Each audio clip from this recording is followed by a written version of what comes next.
Praise the Lord. आज 19 तारीख बुधवार, अप्रैल का महीना।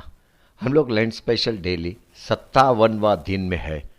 उसी ने हमें अंधकार के वश से छुड़ाकर अपने प्रिय पुत्र के राज्य में प्रवेश कराया, जिसमें हम छुटकारा अर्थात पापों की क्षमा प्राप्त होती हो। वह तो अदृश्य परमेश्वर का प्रतिरूप और सारी सृष्टि में पहिलौठा है। आमेन, आमेन, आमेन। आज अपन फिलेमोन का किताब का सारांश को देखेगा। इसमें अपन केवल 25 वचन को देखते हैं, 25 वर्सेस। अभी फिलेमोन का किताब पाउल और तिमोथी ने मिलकर लिखा। अपन देखते हैं कि फिलेमोन कलोशिन में अपने घर में कलीसिया चलाता है। वो एक सेवक है, सेवक।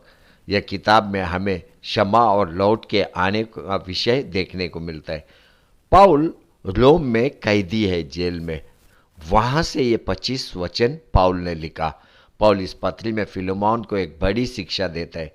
वह क्रिस्ती प्रेम के विषय सिखाता है, दूसरों के लिए करुणा के विषय में वह सिखाता है। यह किताब अगर हम ध्यान से पढ़ के जीवन में अमल करेंगे तो हम अपने दुश्मनों को भी क्षमा करने वाले बनेंगे।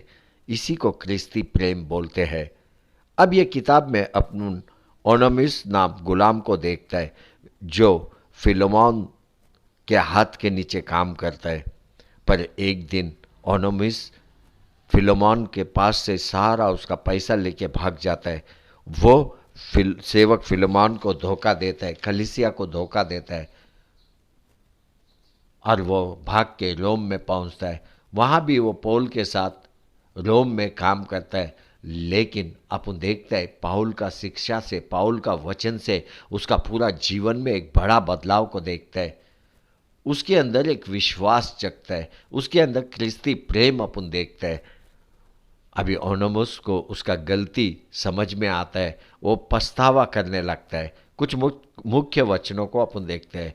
फिलेमोन 6 वचन कि तेरा विश्वास मैं सहभागी होना तुम्हारी सारी भलाई की पहचान में यीशु के लिए प्रभावशाली हो। फिलेमोन 16 वचन परंतु अब से दास की नाई नहीं, वरन दास से भी उत्तम अर्थात भाई के समान रहे, जो शरीर में भी और विशेषकर प्रभु में भी मेरा प्रिय हो। फिलेमोन 18 और यदि उसने तेरी कुछ हानि की है या उस पर तेरा कुछ आता है तो मेरे नाम पर लिख ले। पौल फिलेमोन को पत्र लिखता है कि हमारा कोई गुलाम नहीं रहता, पर क्रिस्ती भाई होता है। वह ओनोमिस को परमेश्वर का भय मानने को सिखाता है। पृथ्वी पर का कलीसिया एक नया रिश्ता को कायम करता है, गुलाम शब्द को अर्थहीन कर देता है और बलवान रीति क्रिस्ती प्रेम करने को सिखाता है। रोमी का नियम, मूसा का नियम ओनोमिस को दंड की शिक्षा घोषित कर सकता है, पर प्रभु यीशु की कृपा क्षमा कर सकता है और प्रेम करता है। यीशु मालिक और गुलाम दोनों को एक प्रेम में बांधता है।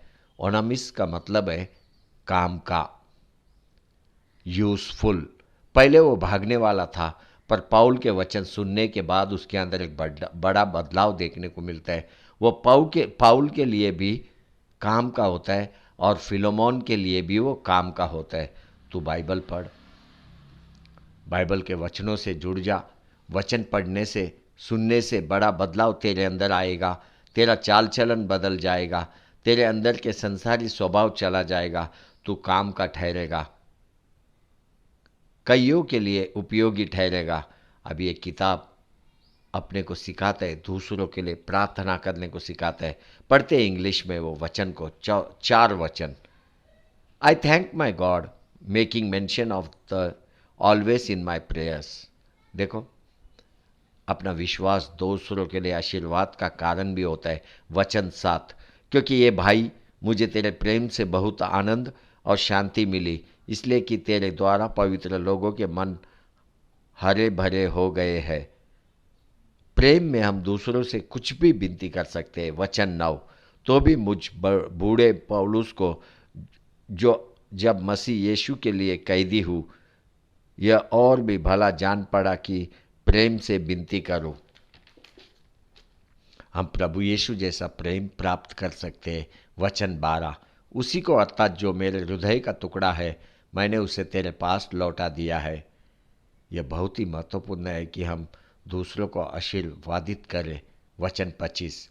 हमारे प्रभु यीशु मसीह का अनुग्रह तुम्हारी आत्मा पर होता रहे। आमेन, आमेन, आमेन।